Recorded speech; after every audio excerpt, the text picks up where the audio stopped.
Tuesday, the 14th of April, 1981. Late shift at a McDonald's near O'Hare Airport. In the case notes, a knotted paper sack would later expose a Soviet spy ring operating in plain sight. The trash bags were heavier than usual. Ray Haskins was the floor supervisor that night. 23. Knew enough that the manager still checked his counts twice. Overnight pay kept his rent from slipping, and one write-up could cost him the hours. So he did what shift leads do. He kept the line moving. Grease hung in the air, the heat lamps hummed. A mop bucket sat under the sink like it belonged there. Behind the counter, the register tape fed forward in a thin, steady curl. Ray grabbed the first bag from the bin by the prep table. It should have lifted easy paper, wrappers, cups, maybe a spilled shake. Instead, it pulled back, dense, like someone had dropped a brick of wet towels into it. He didn't call anyone over. He didn't joke about it. He dragged it across the tile with his boot and tied it off fast, the way he always did. Tight knot, quick twist. The kind of habit you build when you're being watched. But the knot wasn't what caught him. When he shifted the bag, the weight inside held its shape. Not loose, not sliding. When it hit the floor, it landed with a low thud that didn't match paper waste. Ray took a cheap box cutter from the supply drawer meant for cartons and nicked the plastic open. Inside was a second bundle, cleaner than the mess around it. Brown paper twisted hard, then cinched with string, like someone had practiced making it disappear. No label, no grease stain, no smell. Just a neat, stubborn lump. Store policy was simple. Nothing leaves out the back that isn't counted. Not meat, not cash, not even a case of syrup. A kid had been fired last month over missing fries, and everyone had learned the lesson without being told twice. Ray held the paper sack by the string and listened. No rattle, no slosh, dense silence. He could cut it open under the fluorescence and risk finding something that turned his closing sheet into a confession. Or he could keep his head down, lock up on time, and live to work the next night. He retied the plastic tighter than before and shoved the bag deeper into the dumpster, under the rest. Then he stared at the twist marks in the brown paper, trying to remember who took trash out last. The corded wall phone rang in the empty kitchen. And it wasn't for an order. By the next evening, the store looked harmless again. The same bright menu board, the same humming heat lamps, the same thin curl of register tape spilling into the metal tray like it always did. Ray told himself the heavy bag had been a one-off, a freak mix of wet cardboard and melted ice. Maybe a crew kid had dumped a mop bucket too fast and tried to bury it. That's how the place stayed open. Everything got a simple explanation. At 6 p.m., the dinner rush came in waves. Families from the motel strip, airline workers in uniform jackets, a few men traveling alone who ate fast and didn't look up. Ray called times, wiped trays, checked the fry station, then returned to the register to keep the line moving. He watched the trash without looking like he watched it. In the back, the dumpster lid squealed when it opened. The grease bin sat beside it like a warning. Cardboard stacks leaned against the wall, stamped with supplier names. Normal, boring, and heavy enough to make any trash bag feel wrong. When the manager, Don Wallace, arrived for his walkthrough, he did it the way he always did. Quiet, quick, eyes on numbers. Don wasn't cruel. He was just precise, in a way that made mistakes feel expensive. He flipped through the closing sheet from the night before. His thumb paused where Ray's name sat at the bottom. "You were 2 minutes past lockup," Don said. Ray kept his face neutral. Trash was slow. Don's eyes stayed on the paper. "Trash is always slow. You still lock on time." Ray nodded once. He didn't mention the brown paper sack. He didn't mention the string. Don moved on to the drawer accounts like that was the real world, and everything else was noise. The register tapes came out warm and tight, black ink on white paper. Each transaction had its own carbon copy twin. The system was built for proof. Proof you served, proof you charged, proof you didn't steal. Ray had learned the habit early. Count twice, sign once. If the drawer was off, it was your problem, not the store's. That night, the drawer came up short by $6.40. It wasn't enough to call police. It wasn't enough to stop operations. It was the kind of missing amount that turned into a quiet stain on a worker's name. Don tapped the number with the tip of his pen and looked up. "You cover it," he said. Ray's throat tightened, but he kept his voice flat. "It'll show up." "It won't," Don said. "Cover it, and watch your crew." Ray pulled 2 bills and some change from his wallet and laid them on the counter. Rent money turned into an apology. Don wrote a note in the margin of the sheet, small, tidy, handwriting that made it feel permanent. The loss was small, it was also immediate, and it came with a lesson. Problems cost you, even when you didn't cause them. Ray walked the floor like nothing happened. He checked the condiment station, he restocked lids, he listened to the steady hiss of the fryer and the soft clack of the warmer doors opening and closing. Here's a simple situation, the one that mattered. He needed these hours, and Don could end them with a pen stroke. Near midnight, the same two-man rhythm started showing up at the edge of the store. Not obvious, not dramatic, just a repeat you could miss if you were busy. A man in a windbreaker came in alone and ordered a coffee. Then he sat where he could see the payphones near the front windows. 10 minutes later, another man walked in, ordered nothing, and stood by the trash can near the condiment bar like he was reading the menu. Ray told himself it meant nothing. The airport was nearby. People waited for rides. People killed time. But the second man didn't buy. He didn't eat. He watched the room with a patience that didn't fit fast food.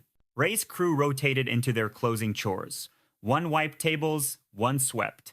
Another took the last bag of trash from the bin under the prep counter. Ray watched the bag go by. He watched the knot. It was tied fast and sloppy, the way most people tied it. No string, no neat twist of brown paper hiding beneath. The bag looked like what it was supposed to be. Paper waste, cheap, and forgettable. He should have felt relief. Instead, he felt a different kind of pressure, like the first bag had trained his eyes, and now he couldn't unsee the possibility. At 12:30 a.m., the windbreaker man got up and walked to the payphones. He didn't make a call. He just stood there with the receiver in his hand for a moment, then put it back gently, like he didn't want the cradle to click too loudly. Then he left. The other man followed 2 minutes later, moving at the same pace, not rushed, not delayed. Ray noticed something small as the door swung shut behind him. The man's right hand stayed in his coat pocket the whole time, like he was holding onto a shape. Ray tried to return to the numbers. The drawer, the receipts, the closing sheet, the simple order of the store that made sense on paper. But the register tape kept curling forward, transaction after transaction, and Ray found himself reading the times more than the totals, the spacing between orders, the short gaps, the way certain purchases were just small enough to look like nothing and frequent enough to become a beat. He didn't have proof. He had repetition. At the end of the night, he took the trash out himself. He wanted to control the knot. He wanted to see the weight in his own hands. He lifted each bag and felt for that compact thud. None of them hit the ground the wrong way. Ray stood at the dumpster a little longer than he should have, staring into black plastic and old cardboard, listening to the lid settle back into place. He thought about calling Don. He thought about being laughed at. He thought about the $6.40 he'd already paid to keep his name clean. So he did what he'd done the night before. He chose the quiet option. He locked the back door, signed a sheet, and turned off the lights row by row, letting the kitchen fall into shadow while the heat lamp hum faded out. Outside, the airport roads kept moving like the night was normal. But Ray still couldn't stop thinking about that first knot of string. For a while, Ray tried to pretend the store had trained him into seeing shapes that weren't there. The heavy bag, the neat string, the two men who didn't eat. If he kept his head down, the idea would fade. It didn't. The overnight schedule kept grinding forward, and rent kept coming due on the same day no matter what he believed. Don Wallace kept his walkthroughs quick and quiet. The crew changed, but the habits didn't. Count twice. Sign once. Lock on time. And every few nights, the same kind of customer showed up, airport-adjacent men with nothing to do, or men who acted like they did. Ray started doing a small thing he could explain if someone asked. He kept the carbon copy receipts from the late hour and folded them into his pocket instead of tossing them straight into the trash. Not the totals, the times. He didn't call it evidence. He called it keeping track. The first time he noticed it, he almost laughed at himself. A coffee order at 11:10, a small fries at 11:22, then nothing until 11:47 when the register showed a no-sale pop drawer opened, no item rung, followed by a single apple pie at 11:49. It could be innocent, someone making change, someone grabbing an extra napkin and letting the drawer slide open by mistake. 1,000 boring reasons. Except Ray hadn't done the no sale. He'd been in the back refilling cups, listening to the soda machine cough syrup into plastic. When he came out, the drawer was shut, and the crew kid at the register looked too still, like he'd been caught mid-thought. Ray asked, light on purpose, "Why'd you pop it?" The kid's eyes flicked to the windows. Guy asked for quarters. For the phone. Which guy? The kid shrugged like he didn't hear. Then he said, "It's nothing." Ray wanted to push. He didn't. Here's the situation plain. If Ray started interrogating his own crew, Don would hear about it by morning. 2 nights later, the trash went heavy again. Not every bag, just one. It came from the bin under the counter near the condiment restock area, not the kitchen prep. Ray felt it the moment he lifted it. Compact weight, refusing to shift. He didn't cut it open this time. He didn't want to. He carried it out with the rest and kept his hands steady on the knot, like he was just being careful. At the dumpster, the lid squealed and echoed behind the building. A car passed out front, headlights sweeping the alley wall. Ray paused, listening, the way people do when they think they're being watched and don't want to admit it. He dropped the bag in. It landed with that same wrong thud. Ray shut the lid and went back inside. He washed his hands longer than usual, scrubbing at nothing, then dried them on paper towels that tore too easily. The next evening, Don called him into the tiny office where the schedule was taped to the wall with yellowing strips of clear tape. A fan rattled in the window. The smell in there was stale coffee and paper. Don held a stack of register tapes in one hand. With the other, he pointed to a small, circled amount. "Second shortage this week," Don said. "You're the lead. Explain it." Ray stared at the circle. $5 even. "It wasn't me," Ray said. That was as close as he got to pleading. Don's pen tapped the paper twice. "It's never anyone, it's always the drawer. It's always a mistake." Ray didn't mention the no-sale pops. He didn't mention quarters for the payphone. He didn't mention the heavy bag that didn't sound like trash. Don watched him weigh his words. "You want to keep nights?" Don asked. Ray nodded once. "Then stop looking for stories," Don said. "Tighten your crew. Keep the sheet clean." Ray took a $5 from his wallet again and laid it on the desk.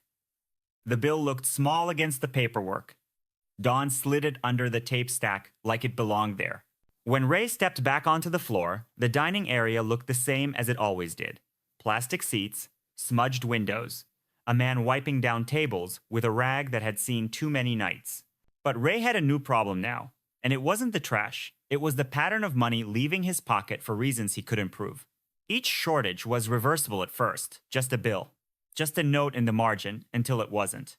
Around midnight, the windbreaker man returned. He didn't order coffee this time. He ordered a small fries and paid with exact change, coins clinking softly onto the counter. Then he stood near the payphones and watched the front windows like he was timing something outside. A second man arrived 10 minutes later.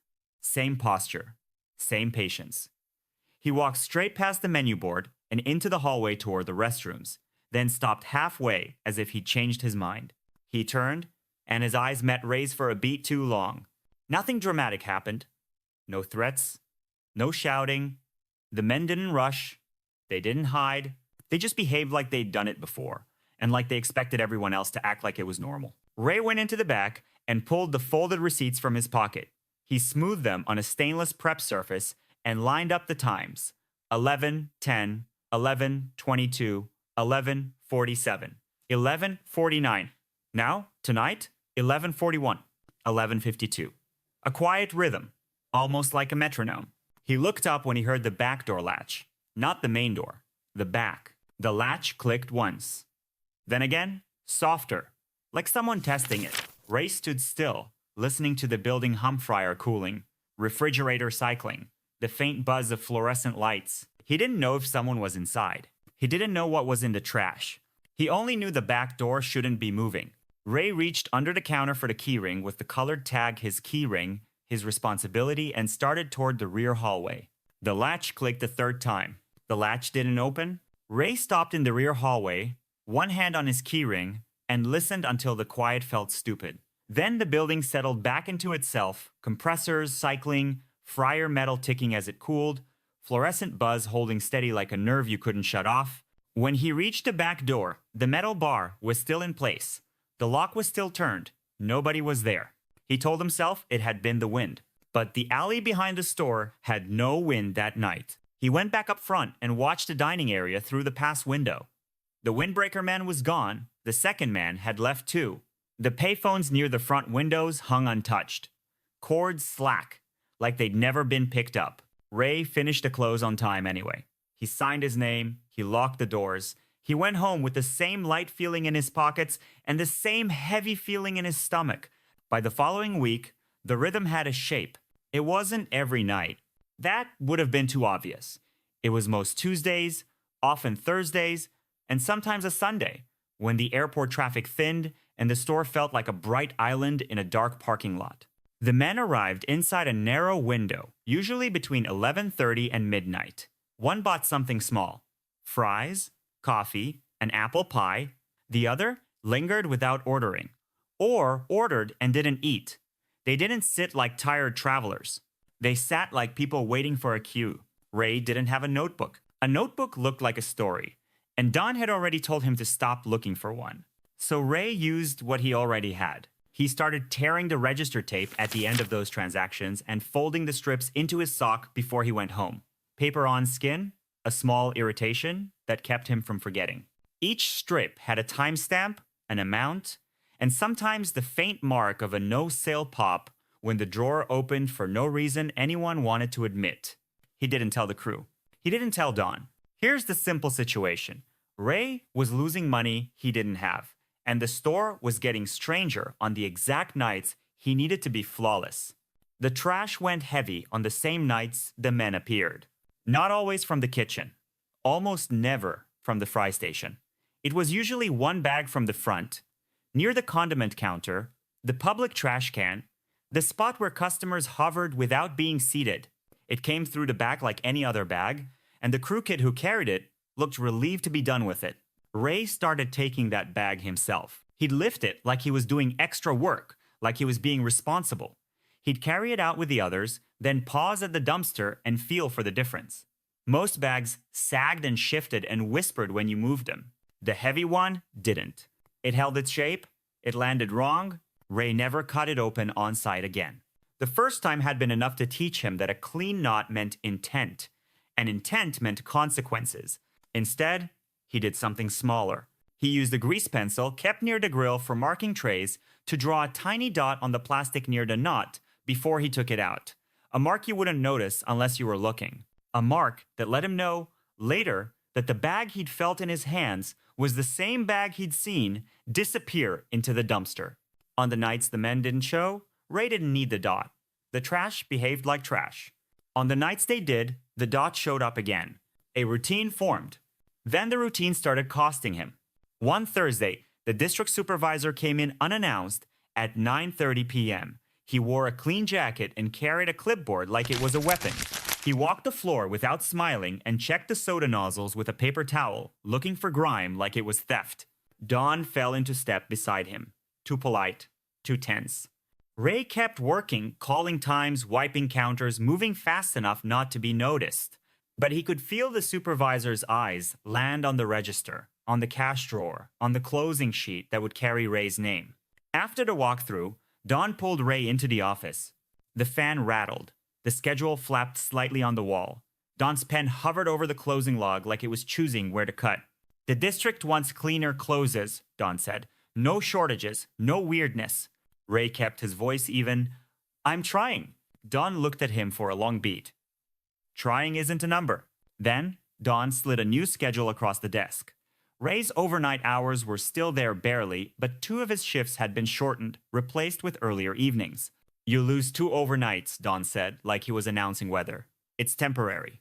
Temporary meant rent. Temporary meant the thin margin Ray lived inside getting thinner. Ray could have argued. He could have asked why. He could have said the drawer was in his hands and the no-sale pops were in his fingers. He didn't. He nodded once and took the schedule. Comfort, safety, silence. The choice tasted like paper. He walked back onto the floor and kept moving. The next Tuesday, the men returned like the schedule hadn't changed. Windbreaker, men ordered a coffee. Exact change, No small talk. He stood near the payphones, facing the glass, watching cars pass. The other man drifted near the condiment counter, back half-turned, like he was waiting to be approached. Ray watched them from behind the register without staring. He watched the trash can too. A customer, ordinary, tired, threw away a napkin. A crew kid wiped the counter. The second man leaned closer to the trash can for a moment, not to throw anything away, but like he was checking something inside. Then he stepped back and walked toward the restrooms again, stopping halfway just like before. Ray didn't follow him. Not yet. He waited until the dining area thinned, and his crew rotated into closing chores. Then Ray did a small, careful thing in plain sight. He emptied the public trash can himself, lifting the liner out and tying it at the top. He didn't rush, he didn't fumble, he made the knot look casual. But before he tied it tight, he glanced inside. There was the brown paper, again twisted, clean, cinched with string buried beneath wrappers like it had been placed, not tossed. A disposable object made too neatly to be accidental. Ray tightened the knot and made his grease pencil dot near the top. He carried the bag to the back with the others. He dropped it into the dumpster. It landed with that same dull thud that didn't belong to paper. Then, for the first time, he did something he hadn't done before. He didn't let the lid slam shut. He held it open with one hand and listened into the dark, like the dumpster might answer him if he waited long enough. Nothing answered. But the inside smelled less like food waste than it should have. He closed the lid and went back inside. Later, when the close was finished and the crew had clocked out, Ray walked the floor one last time. He checked the front windows. He checked the payphones. He checked the hallway that led to the back. He found a new detail waiting for him. On the wall near the payphones, taped low and partially hidden by an old poster corner, was a small strip of paper, the kind you'd tear from a notepad. 2 lines of numbers written in blocky pencil, like a child's math homework. Except it wasn't math. It was a sequence that matched the register tape times Ray had been folding into his sock, same minute marks, same spacing, written down as if someone wanted them remembered without carrying the receipt. Ray peeled the strip free and slid it into his pocket without looking around. The paper felt dry, almost crisp. He held it too carefully, as if oil from his fingers might erase it. He stood there under the fluorescence and let the store's normal noises fill the gap. The soda machine clicked. A distant car passed. Somewhere in the back, a refrigerator motor kicked on. This is what was happening plain. Someone was using his store like a timing station, and the paper trail was building without his permission. Ray went into the office and looked at the phone list, taped beside the wall phone. Dawn's home number, district supervisor number, maintenance. He didn't call any of them. Instead, he did what he could do without asking permission. He pulled the folded receipts from his sock, laid them on the desk, and lined up the times against the penciled strip. They matched too well. Ray slid everything into a plain manila envelope from the supply drawer, the kind used for petty cash slips. He didn't write his name on it. He didn't label it. Then, he locked it in his car's glove compartment, under an old insurance card, and sat behind the wheel for a moment with both hands on the steering wheel, looking at the bright store in his rearview mirror. He had a pattern now, and patterns demanded a next step. By the time Ray turned the key, the parking lot had emptied. The airport roads kept moving, indifferent as ever, headlights sliding past like nothing in his life had shifted. He drove home with the envelope clicking softly in the glove box every time he hit a seam in the pavement, and he couldn't stop wondering what would happen the first time someone noticed it was missing. Ray told himself he could live with a pattern as long as he didn't touch it. Then Dawn cut his overnights again. It happened on a Friday, slipped onto the schedule with fresh tape like it had always been that way. Ray stood in the office, reading the new hours twice, then once more. 2 fewer late shifts, less differential pay, less money that didn't exist anywhere else. He didn't argue. He didn't ask why. He walked back onto the floor and kept calling times like nothing had changed. But now, every heavy trash bag wasn't just strange. It was a risk he was paying for. That Tuesday, the men returned inside the same narrow window. The windbreaker man ordered coffee and didn't drink it. The second man hovered near the payphones and kept his right hand in his pocket like it was holding a shape. Ray watched from behind the register, pretending he was counting napkins. Here's where things stood. Ray needed the job more than he needed the truth. and the truth kept showing up anyway. Near closing, Ray emptied the public trash can himself. He tied the knot, made his tiny grease pencil dot, and carried it out with the other bags. He felt the weight fight his grip the way it always did when the brown paper was inside. At the dumpster, he paused with the lid half open, listening into the dark. A car idled somewhere out front. Not in the drive-thru, not pulling in, just sitting with the engine running, steady as a metronome. Ray let the bag drop. Wrong thud. Same as before. He closed the lid and went back inside. The plan, if it could be called a plan, was to do what he'd done for weeks. Fold the receipt strips, keep the times, add them to the manila envelope in his glove box, wait until he had enough to matter. But enough was a moving target. And the garbage pickup came early on Wednesdays before most people were awake. Ray locked the doors, signed the sheet, and sent his crew home. When the last taillights vanished, he stood alone under the fluorescent lights and listened to the store settle. Metal ticking, the soda machine's soft click, the building breathing. Then he did something he hadn't done yet. He went back outside. He checked the lot first, left, right, down toward the highway. The idling car was gone. The road noise stayed, distant and steady. Ray lifted the dumpster lid and leaned in. The smell hit first. Old fries, wet cardboard, bleach. He found his grease pencil dot by feel, sliding his hands over slick plastic until the raised knot told him where to grip. He hauled the bag out and set it on the ground behind the dumpster, where the security light didn't reach cleanly. He didn't cut it open there. He wasn't brave enough for that. He dragged it to his car and shoved it into the trunk. The trunk latch clicked shut, loud in the empty lot. For a second, Ray just stood there with his hand on the metal, as if he could take the sound back. Then he got in, started the engine, and drove out like he belonged there, like he wasn't stealing his own trash. At his apartment, he carried the bag up the stairs, one step at a time. The building smelled like stale laundry and boiled cabbage. Someone's television murmured behind a door. Ray kept moving. Inside, he set the trash bag in the bathtub. He turned on the bathroom fan even though it barely worked, then closed the door like that would keep the rest of his life clean. He used the kitchen knife this time. The plastic split with a soft tear. Greasy wrappers slid aside. A handful of napkins. A straw still in paper. Ordinary waste that looked staged, like it had been layered on purpose. Underneath was the brown paper sack. Clean twist. Tight string. Ray untied it with slow fingers, careful not to rip the paper. What he found didn't look like a gun. It didn't look like drugs. It looked worse than both, because it looked planned. A small metal film canister, the kind used for 35mm rolls. A folded slip of paper with numbers written in blocky pencil. And a stack of bills, crisp and unfamiliar enough that Ray paused before touching them. He didn't know currencies. He knew cash drawers. He knew that money came in ones, fives, tens, and it smelled like fryer oil by the end of a shift. This money smelled like nothing. Ray laid everything on a towel on the bathroom counter, spacing it out like he was afraid it might move. He stared at the numbers on the slip.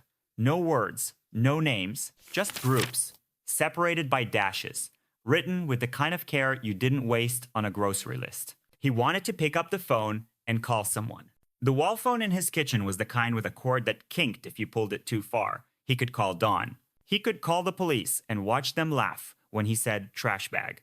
He could call the FBI field office downtown and hear the line go quiet in a way that told him he'd just stepped into a world that didn't have room for him. Instead, he did the smaller, safer thing. He copied. Ray found an old receipt pad from his glove compartment envelope 1 he'd shoved in there weeks ago and wrote the numbers down exactly as he saw them. He drew the dashes the same way. He wrote the sequence twice, then compared them digit by digit like he was balancing a drawer. Then he put the slip back where it had been. He didn't open the film canister. He didn't have the tools, and he didn't want to be the person who exposed what he couldn't put back. He held it for one moment, feeling its cool weight, then set it down again. He put the foreign bills back into the sack, too. He retied the string, twisted the brown paper, and rebuilt the trash bag so it looked untouched wrappers on top, napkins spread, straw angled just right. He knotted the plastic the same way it had been knotted before, tight, quick, ordinary. Then he drove back to the store. The sky was starting to lighten at the edge, the kind of gray that makes everything look guilty. Ray lifted the dumpster lid and dropped the bag back in, guiding it so it landed under other trash the way it would have if he'd never touched it. He closed the lid gently so it wouldn't bang. When he got home, his apartment phone was sitting where he'd left it. The receiver looked normal. The cord lay in a dull curve across the counter. Ray stood over it anyway, waiting for it to ring. It didn't. He went to the window and looked down at the street. A car was parked across from the building, engine off. He couldn't see the driver clearly, just the outline of someone sitting low behind the wheel, like they were waiting out the night. Ray stepped back from the glass. He'd crossed the line, and nothing in his life had gotten clearer. It had only gotten closer. Ray didn't sleep much after the bathtub night. He still went to work. He still counted the drawer. He still acted like the only thing in his life was fries, closing sheets, and the schedule taped to the office wall. But the manila envelope in his glove box had changed weight. Not physically, mentally. Every time he opened the compartment to grab his insurance card, he saw the copied number sequence on a receipt pad and felt the film canister's cold shape in his memory. This is where things stood. Ray had proof that didn't belong to him, and rent was still due. On Thursday, the windbreaker man showed up again, right on the usual window. The second man trailed in 10 minutes later, hovering near the payphones like he was waiting for the room to catch up. Ray didn't stare at them. He didn't do anything that looked like fear. He just walked into the office and picked up the corded wall phone. He dialed a number he'd pulled from the front of the phone book. Not police, not emergency, a federal building downtown, a general switchboard line that made his mouth go dry just hearing it ring. A receptionist answered.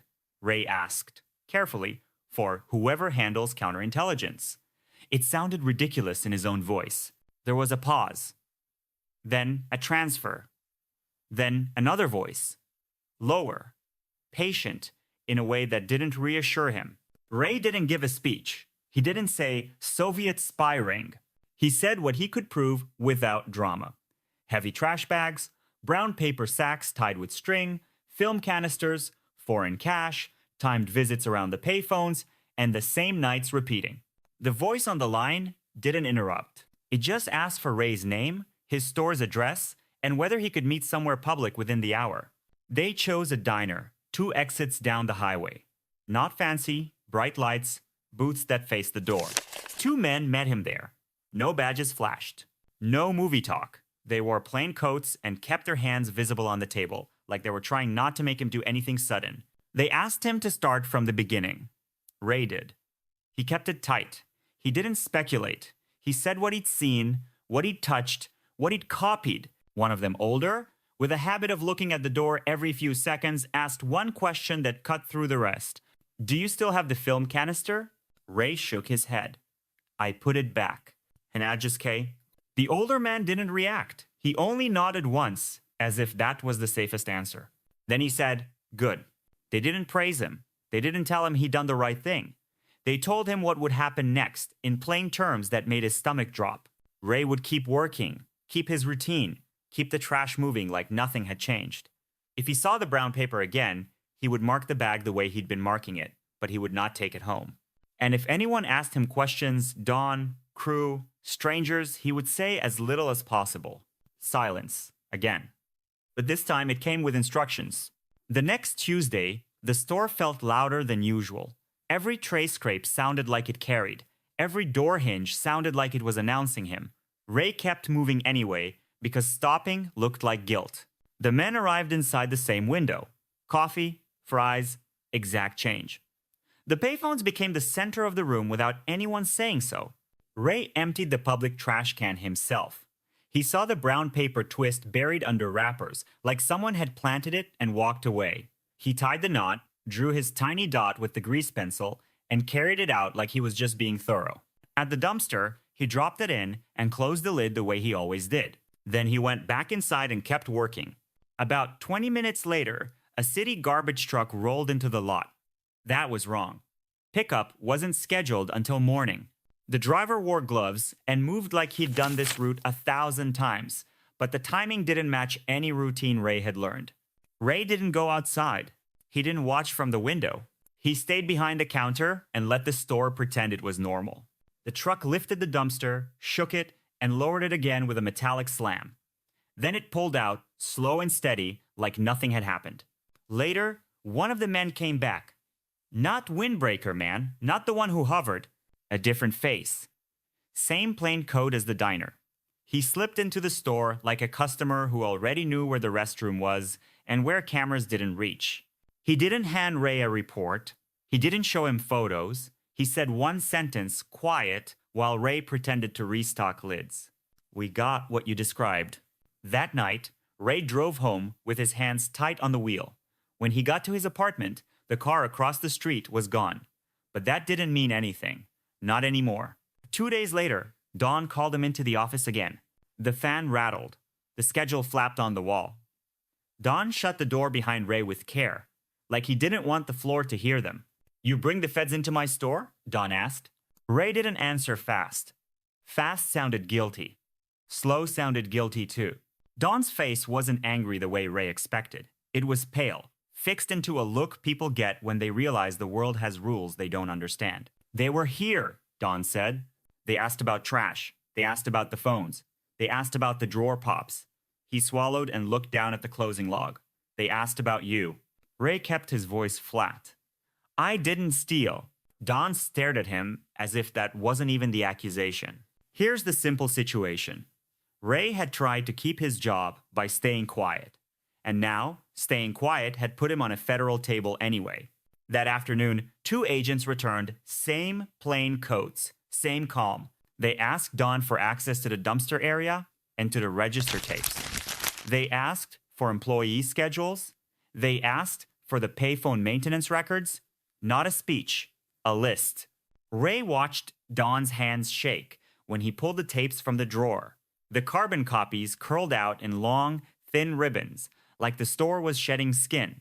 Within a week, the pattern broke in a way Ray could feel. The Windbreaker Man didn't come back.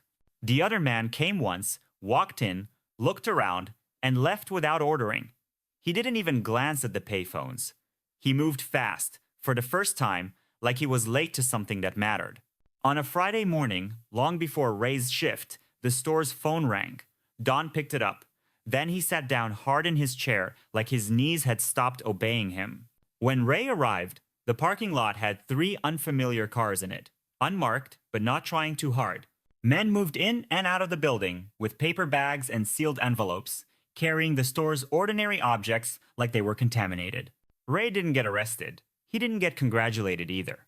He got asked to sit in a booth and repeat the same story again while a tape recorder ran softly beside a cup of diner coffee.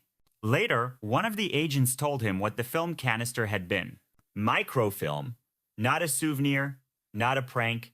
The images weren't dramatic on their own lists, routes, coded number blocks, the kind of information that looked boring until you understood what it could unlock. The foreign bills weren't payment for burgers. They were payment for timing, for access, for the use of a public place that nobody questioned. A McDonald's near an airport had been used as a drop point because it was bright, busy, and forgettable. And Ray had made it visible by noticing the one thing nobody respected, the trash. The ring didn't collapse with sirens at the counter. It collapsed quietly, in interviews, in surveillance logs, in a pickup truck that showed up on the wrong morning. Ray's consequence arrived the same way. Dawn handed him a final paycheck and wouldn't meet his eyes. Corporate, he said, didn't want attention. The store needed stability. Ray's name had become a complication they could remove with one signature. Ray took the envelope and stepped outside into the cold air, holding it like it weighed more than paper. Across the lot, the payphone sat by the windows, perfectly still. And Ray realized he would never hear that place sound normal again. Ray stopped driving past the store for a while. Not out of principle, out of habit management. The sight of the golden arches near the airport roads pulled his attention the way a loose tooth pulls your tongue. Weeks passed anyway. His final paycheck went fast. Rent, utilities, groceries that didn't feel like groceries when you counted coins at the counter. He took what work he could find: warehouse shifts, a loading dock, a temporary job washing dishes in a place that closed before midnight, work that didn't come with a keyring and a colored tag. He kept the tag though. It sat in a kitchen drawer with dead batteries and spare buttons. Every so often, a letter arrived with a plain return address, no agency name, No seal, just a typed line and an empty space where his name belonged. The language was careful. He might be contacted again. He should not discuss details. It thanked him without using the word. Ray learned what quiet really meant. It wasn't just not talking. It was watching your own mouth form excuses when friends ask why you weren't at McDonald's anymore. It was telling a simpler story because the real one sounded like a lie. He told people he got cut during schedule changes. He told people he needed different hours. The men who had sat near the payphones never appeared in his new jobs. No windbreaker, no patient hovering, no exact change placed on a counter with too much care. That absence should have made things easier. Instead, it made the whole thing feel like it could have been avoided if he'd cut the string the first night, if he'd called someone before the shortages started, if he'd taken the write-up and kept his overnights, if he'd stayed stupid on purpose. That regret gap didn't close. It just stayed where it was, like a stain you stopped trying to scrub. Ray had been a shift lead at a McDonald's. Now he was out of work because he noticed the trash. He did get one call. Not on the apartment phone, on a payphone outside a bus station, because he didn't trust anyone ringing his place after everything that happened. The voice was the older man from the diner, patient, flat, and quick. "They're gone," the man said. Ray stood with the receiver pressed to his ear, coins warm in his palm. "Gone where?" "Away from your store," the man said. "Away from that routine." It wasn't closure. It was a line drawn around one small area of Ray's life, like tape on a floor after something breaks. Ray asked, "So that's it?" The older man paused. Not long. Just enough to make Ray notice the sound of traffic moving behind the glass. "That's it for you," he said. The line clicked dead. By late summer, Ray's old store had a new shift lead. Someone older, someone steadier, someone who didn't know what had been inside the brown paper sack. The payphones were still there by the windows, polished by hundreds of hands. The register tape still curled into the tray, transaction after transaction, proof of burgers and fries and nothing else. Ray went back once, on a Sunday afternoon when the place was full of families and the air smelled like salt and hot oil. He ordered a small fries and paid with exact change without meaning to. The coins clinked on the counter and the sound carried farther than it should have. He sat where he could see the front windows. He watched people come and go. He watched a hallway that led to the back just to see if his eyes still did that. Nothing happened.